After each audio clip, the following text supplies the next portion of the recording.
Olá, meu nome é Murilo, eu sou aluno do curso de História da UEMP, campus de Jacarezinho. Estou aqui para apresentar minha comunicação, cujo título é A Política e os Políticos da Região Nordeste do Paraná durante o Regime Civil-Militar, de 1964 a 1985. Este trabalho contou com a orientação da professora doutora Janete Leicutano. A pesquisa ela elegeu como objeto de estudo a política e alguns dos seus protagonistas na região nordeste do Paraná durante o período do regime civil-militar, e privilegiando dois municípios, Jacarezinho e Santo Antônio da Platina. Os nossos objetivos eram identificar e analisar as trajetórias e relações de poder estabelecida pelos políticos nas diversas esferas de poder, federal, estadual e municipal, a fim de explicitar seus interesses e suas práticas na ascensão e também na manutenção do poder. E também levantar informações, documentos variados e a produção memorialística e historiográfica sobre a política e os políticos da região mencionada. A pesquisa iniciou-se com a leitura bibliográfica a respeito do regime civil-militar brasileiro e, posteriormente, sobre como ele se arquitetou no Paraná, para que assim pudéssemos identificar e mostrar como os políticos paranaenses se alinharam com o governo militar. Em seguida, a leitura bibliográfica foi direcionada para a região nordeste do Paraná, para sua formação e a formação dos municípios privilegiados na pesquisa. Sucessivamente e paralelamente, fizemos um levantamento dos políticos da região eleitos no período do regime civil-militar e procuramos dados e informações a respeito desses políticos. A principal fonte utilizada para a pesquisa foram os jornais paranaenses, sendo os principais a Folha de Londrina, a Gazeta do Povo, a Tribuna do Vale e o NP Diário. Contudo, é importante salientar que houve grande dificuldade em relação ao levantamento de bibliografia, de fontes e dados sobre a região nordeste do Paraná e principalmente dos municípios privilegiados na pesquisa, Jacarezinho e Santo Antônio da Platina, e também sobre os políticos da região durante o período estabelecido. Além disso, a pandemia gerada pelo coronavírus impediu que tivéssemos acesso a centro de pesquisas, arquivos e biblioteca. Encontramos, sim, alguns trabalhos e pesquisas feitas a respeito da região, contudo, elas não se enquadravam dentro daquilo que estávamos pesquisando. E diante desse cenário, observamos então a importância da preservação do patrimônio documental, pois percebemos o descaso dos poderes públicos em relação ao patrimônio documental das cidades e da região, visto que elas não possuem nenhum tipo de arquivo municipal. O historiador napolitano vem dizer que é visível os objetivos do regime que é visível que os objetivos do regime militar eram acabar com a elite reformista de esquerda e centro-esquerda, e assim extinguir os movimentos sociais organizados, e tudo isso com o intuito de reestruturar não só a política do Estado, mas também do país, de maneira que atendesse às demandas e os interesses de uma elite burguesa de direita e conservadora. Em vista disso, com a instauração do regime militar, os poderes locais perdem uma boa parte de sua autonomia, em detrimento, então, das prioridades da União. Foi imposto que os governos regionais ajustassem os seus planejamentos de acordo com os planos do governo federal, e com isso, para que ambos apontassem para um mesmo sentido. Já a historiadora Magalhães, ela salienta que o planejamento do Estado do Paraná estava coerentemente alinhado ao modelo de gerenciamento imposto pelos militares, uma vez que ela observou em suas pesquisas que alguns governadores do Estado, como Pedro Viriato e o Emílio Hoffmann, em seus discursos, fizeram várias referências aos avanços propiciados para o que eles chamavam de Revolução de 64 ao Estado,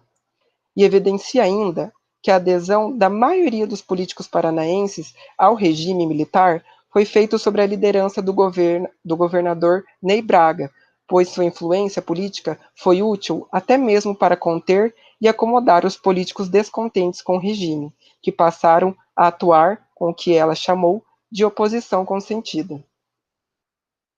Já no que concerne ao quadro político da região nordeste do Paraná, Através da pesquisa, constatamos que durante as décadas de 1964 a 1985, a região conseguiu eleger para os cargos no poder legislativo cerca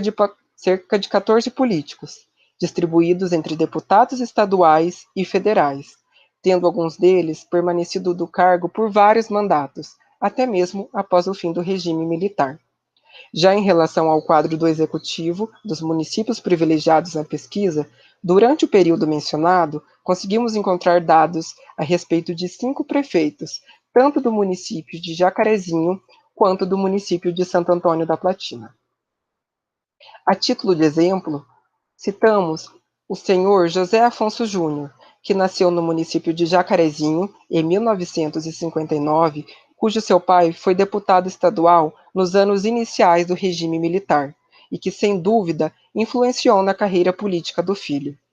A trajetória de José Afonso Júnior iniciou-se primeiramente como prefeito do município de Santo Antônio da Platina, em 1983, e posteriormente como deputado estadual em 1987. E durante seu mandato foi ainda vice-presidente da Assembleia Legislativa. Sua carreira ainda envolveu diversos cargos, como, por exemplo, a presidência da Associação de Municípios do Norte Pioneiro, na qual, durante a sua função, recebeu o título de cidadão benemérito, outorgado por 25 municípios, e ainda foi vice-presidente da Associação dos Municípios do Paraná. Já em 1992, foi nomeado secretário especial de Esporte e Turismo, sendo também presidente da CTI Sul, que é a Comissão de Turismo Integrado entre o Paraná, Santa Catarina e Rio Grande do Sul. Outro exemplo de como as relações de parentesco com os políticos das diversas esferas de poder influenciam na conquista e na manutenção do poder político local e regional é a família Bellinati, na qual vários de seus membros ocuparam e ainda ocupam os mais diversos cargos no Legislativo e Executivo paranaense. Quando analisamos, então, a conjuntura e o quadro político da região Nordeste do Paraná, foi possível perceber a relação e também a articulação que existia entre o poder local com o poder regional, uma vez que muitos dos políticos tinham uma forte relação entre si e até mesmo, como já citado, grau de parentesco. Percebemos que os políticos da região, privilegiada neste trabalho, em grande parte aderiram ao regime, já que havia a adesão e a prática do regime na região. Outra circunstância que reforça essa conjuntura é o fato de que a maioria dos políticos da região que ocupou cadeiras do legislativo durante o período do regime militar pertenceram à Arena, e os que faziam parte do MDB e, teoricamente, deveriam ser críticos ao governo assumiam uma postura de neutralidade. Não que não fizessem críticas ao governo, mas em nossa pesquisa não encontramos nenhum tipo de documento que comprovasse algum tipo de crítica. Foi possível notar também que os políticos locais estavam articulados não só com o legislativo e executivo estadual, mas também com os políticos da esfera federal, visto que os políticos locais se apropriaram dos discursos advindos do nível federal e usaram e abusaram fortemente dos mecanismos de controles políticos que foram legitimados pelo regime militar, formando assim uma rede de sustentação não só do regime militar, mas também de seus interesses particulares para se manter no poder. Agora, como agradecimento, quero agradecer à minha orientadora, a professora doutora Janete Leicutano, por toda a sua dedicação, pelo comprometimento, a disponibilidade e a paciência durante a realização da pesquisa. Agradeço também à Fundação Araucária de Apoio ao Desenvolvimento Científico e Tecnológico do Estado do Paraná, pela concessão da bolsa e também pelo incentivo que faz à pesquisa. Aqui são as referências. Obrigado.